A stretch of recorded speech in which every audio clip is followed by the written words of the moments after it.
Yang saya hormati Bapak-bapak yang ada di depan, terutama Bapak Kiai Gus Baha. Perkenalkan, nama saya Imran, asal dari Poso, Sulawesi Tengah. Alhamdulillah pada kesempatan hari ini kita diberikan nikmat oleh Allah untuk bisa bertemu dengan Bapak Kiai yang mungkin secara pribadi dan mewakili mungkin perasaan teman-teman semua di sini.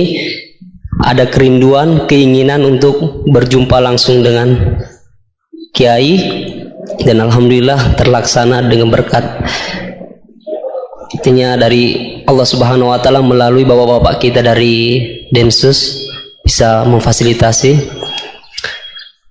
Pak Kiai, yang pertanyaan saya, kita ini kan teman-teman ini bahasanya ex napiter, pernah masuk dalam kesalahan kebencian terhadap negara.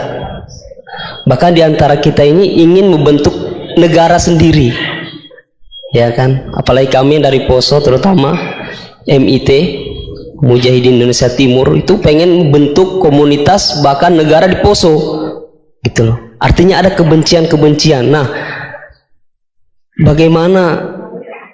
Karena kami dulunya punya doktrin negara ini negara yang togut, gitu loh. Negara kafir yang wajib untuk kita perangi, kita musuhi, dan orang-orang yang berkembang kita, pokoknya kita basmilah sampai tegak negara ini, negara Islam versi kami saat itu. Nah, mungkin ada pesan atau ujangan nasihat untuk kami ini untuk semakin kuat, ataupun ada kisah-kisah ataupun ayat-ayat yang menjelaskan bagaimana kita itu harus sungguh-sungguh mencintai negara kita yang kita cintai ini.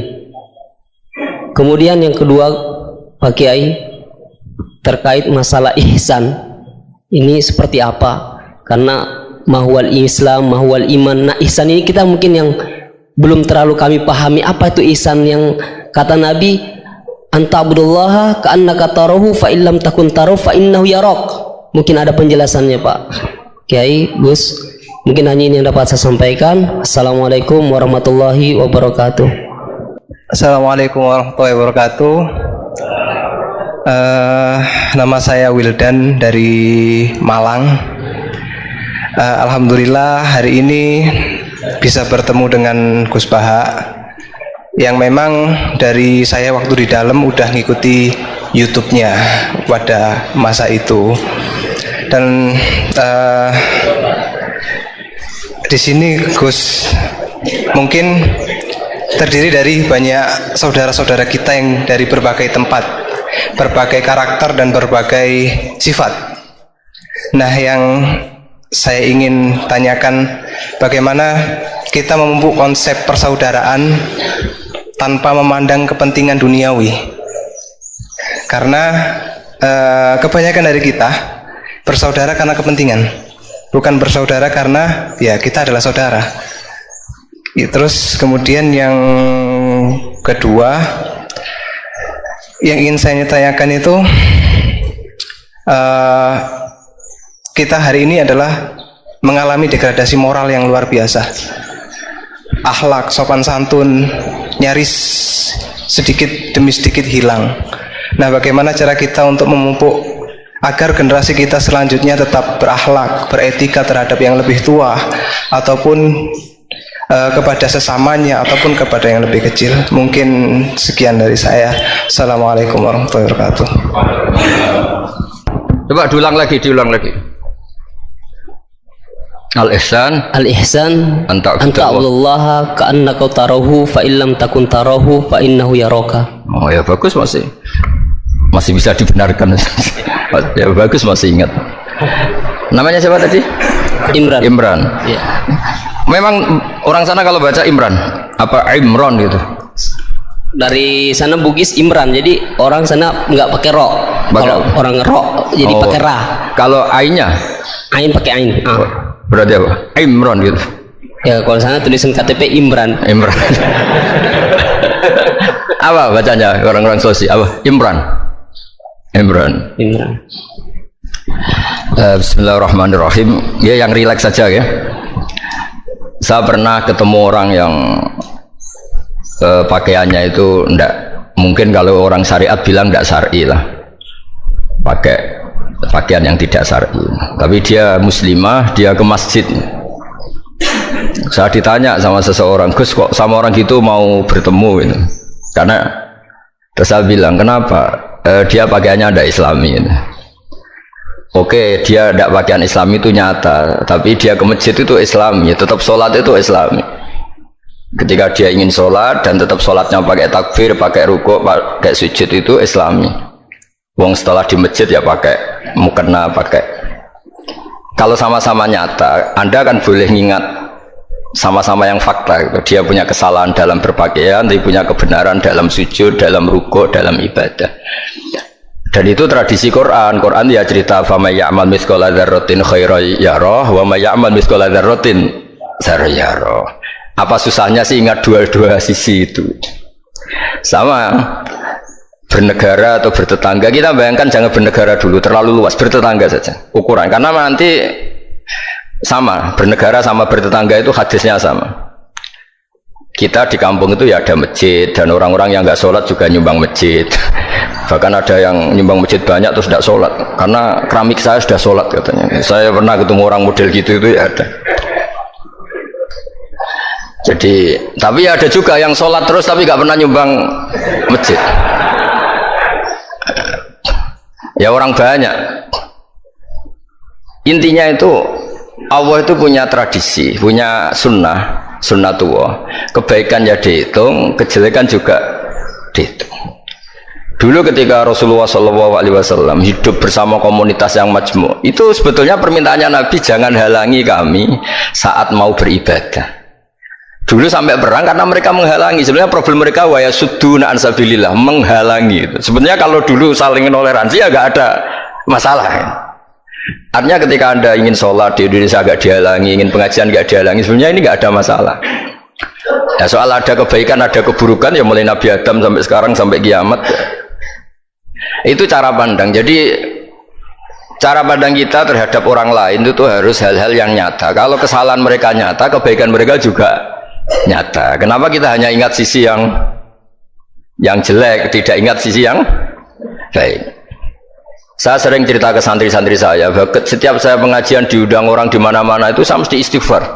Karena gak ada pilihan. Saat saya datang ke pengajian di Sulawesi misalnya, saya tinggal ngaji di sini. Saat saya ngaji di sini, ninggal undangan yang di sana. Hidup itu udah banyak pilihan, meninggalkan kebaikan, melakukan kebaikan. Artinya gini, dalam kebaikan saja ada kebaikan yang ditinggalkan. Apalagi dalam kejelekan. Makanya di sini ada pepatah terkenal dalam ilmu tasawuf tuh, wastighfaruna yahtaju ilal istighfar. Saat Anda baik saja butuh istighfar. Bapak saya kalau guyon gini, Mas Sofyan, ada imam istiqomah jadi imam masjid sampai tua sampai batuk-batuk, itu bagus istiqomah, tapi itu masalah kata bapak, akhirnya nggak kaderisasi katanya. Itu istiqomah apa nggak mau diganti orang lain katanya. Ada kiai dai di mana-mana, itu mesti orang muji, oh itu dai di mana-mana, laris nggak pernah di rumah, pondoknya pasti bubar itu karena ditinggal. Jadi kebaikan seperti ada orang sering sowan kiai, wah itu malah lebih masalah lagi kan. Kadang kiainya pas istirahat, yang disalamkan template uang jatah susu anaknya. Hari itu waya tagihan malah lari sowan kiai. Nah, harusnya di rumah ada berdoain tagihan listrik entah apa. Jadi makanya di hikam itu terkenal kata-kata manusia itu siapa? Manusia itu mangkanat mahasinuhu masawiyah fakih falatakunu masawihi masawiyah. Manusia itu orang ketika baik saja salah, apalagi pas salah. Coba saya misalnya pidato begini, di atas panggung saya orang alim pidato nasihati orang. Di saat yang sama seperti katanya Mas Wildan tadi, ada agak sopannya. Di situ ada mungkin orang yang lebih sepuh timbang saya. Masa lebih muda kok di atas? Yang di bawah lebih tua. Ada agak sopannya. Mau nggak pidato disuruh, mau di atas disuruh, nggak sopan sama yang. Tapi misalnya yang paling sepuh pidato nggak pernah ngaji kok pidato, terus gimana? Artinya ketika kita baik saja ada salahnya, apalagi pas salah. Sebab itu ajaran Rasulullah itu suruh berdoa Rabbana dzolamna anfusana. Sebelum minta itu merasa ya Allah kita ini mendolimi diri kita sendiri. Karena dalam pilihan-pilihan itu pasti ada salahnya. Coba misalnya Anda bangun masjid habis 2 miliar, yang harusnya 1 miliar sudah jadi. Terus nanti suatu saat ketemu Allah ditanya, itu ada orang miskin, fakir miskin, yatim. Andai kan kamu sumbang 1 miliar itu sejahtera semua. Gara-gara kamu bangun masjid terlalu mewah. Ya tapi kadang-kadang orang kebaikannya itu orientasinya bangun masjid, gak tertarik nyumbang fakir. Saat itu cara berpikir gitu mau apa? Tapi kalau dia kumo luhur manusia terbaik karena bangun masjid 2 miliar, coba diaudit secara kepentingan syar'i. Penting mana dengan ngasih makan fakir miskin? Penting mana dengan menikahkan janda misalnya? Penting mana dengan pendidikan? Apa artinya masjid mewah orang nggak tahu halal haram, nggak tahu najis, nggak tahu cara sesuci, nggak tahu cara adzan yang benar? Terus penting mana untuk beli kitab sama dipakai masjid? Apa artinya beli kitab apa tapi nggak makan? Penting mana makan sama beli kitab? Ada auditnya. Makanya manusia itu ketika baik pun disuruh istighfar, apalagi ketika salah. Nah dengan perasaan seperti itu kebencian pada orang lain luluh karena potensi baik pada orang lain ternyata tinggi dan potensi salah ke kita juga tinggi. Nah dilatih gitu. Jadi di Ihya itu ada kitab tawaduk. Kitab tawaduk itu dilatih ketemu orang tua. Huwa aksaru ibadatan, dia mesti ibadahnya lebih banyak karena lebih tua timbang saya, pasti sholatnya lebih lama timbang saya. Ketika Anda sudah tua melihat anak-anak, huwa aqallu minni maksiatan, mesti maksiatnya tidak banyak karena masih kecil. Terus ketika melihat orang fasik maksiat, la'alla wa yatubu alaih fa innahu tawwabur rahim, mungkin Allah memberi tobat, bisa saja. Umar itu ingin bunuh Nabi, tapi Allah memberi tobat. Yang sowan kiai saja tidak mesti dapat tobat. Umar ingin bunuh Nabi, tapi Allah memberi tobat. Akhirnya ya tobat jadi Islam yang baik. Dalam sejarah Wali Songo, Kalijogo sowan Sunan Bonang itu ingin garong, tapi malah jadi muridnya jadi wali. Kalau Allah sudah menghendaki tidak ada ya. Perang Uhud orang Islam kalah itu karena panglimanya siapa? Khalid bin Walid. Tapi dia malah yang dapat hidayah. Nah sama orang yang sekarang Anda benci bisa saja Allah merencanakan ada apa? Hidayah di situ. Dan kita yang merasa benar jangan saja ada rencana Allah bikin kita su'ul khotimah, na'udzubillah min dzalik, kan tidak pernah tahu. Nah, dari tidak pernah tahu itu orang diusahakan tawaduk. Wa ma adri ma yuf'alu bi wala bikum, kita tidak pernah tahu. Makanya meskipun saya ini kiai terus kata orang banyak itu ketok, kalau istighfar ya nangis betul ya. Coba kan nggak perlu di depan umum, nanti ada penampilan kan ribet kan nanti. Sudah nangis nggak ikhlas, kan nggak mutu. Ya gitu ya. Yang Mas Wildan tadi apa pertanyaannya diulang? Selain masalah akhlak tadi.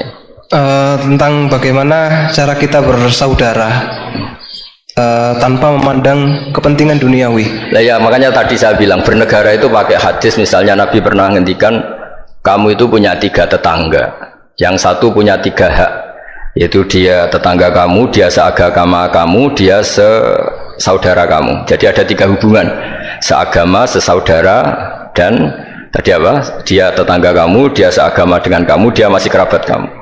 Terus ada tetangga yang punya 2 hak, yaitu dia tetanggamu, seagama dengan kamu, tapi tidak sekeluarga dengan kamu.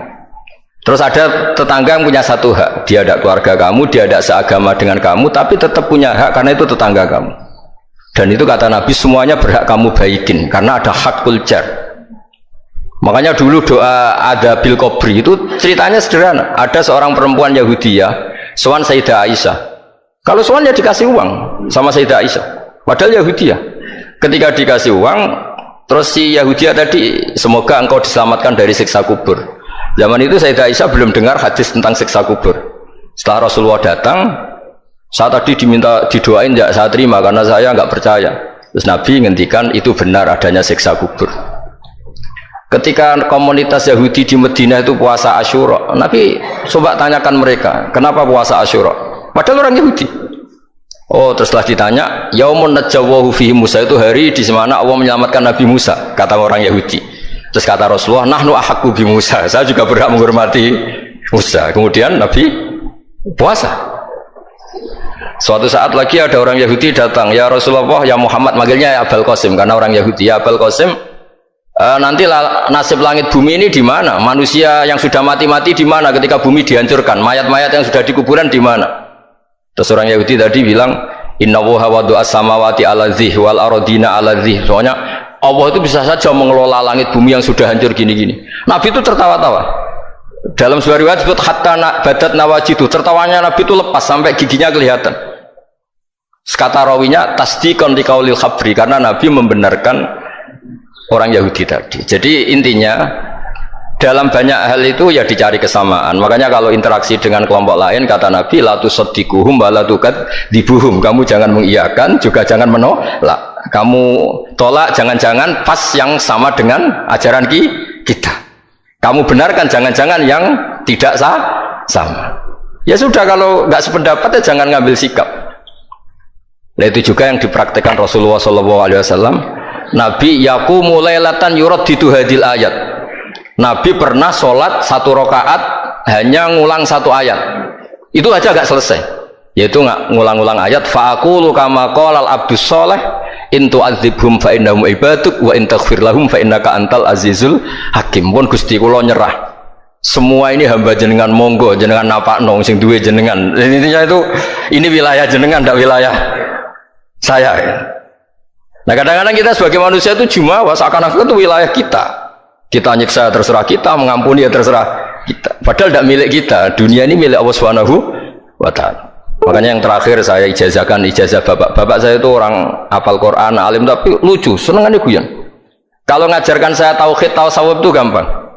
Hak, kamu punya tetangga, punya Innova. Terus kamu berpikir, kamu miskin berpikir, itu pajaknya saja berapa? Kalau apa itu bannya sudah halus itu gantinya kayak apa, kalau rusak kayak apa. Terus kata bapak, orang melok duwe kok mikir, udah ikut punya kok mikir.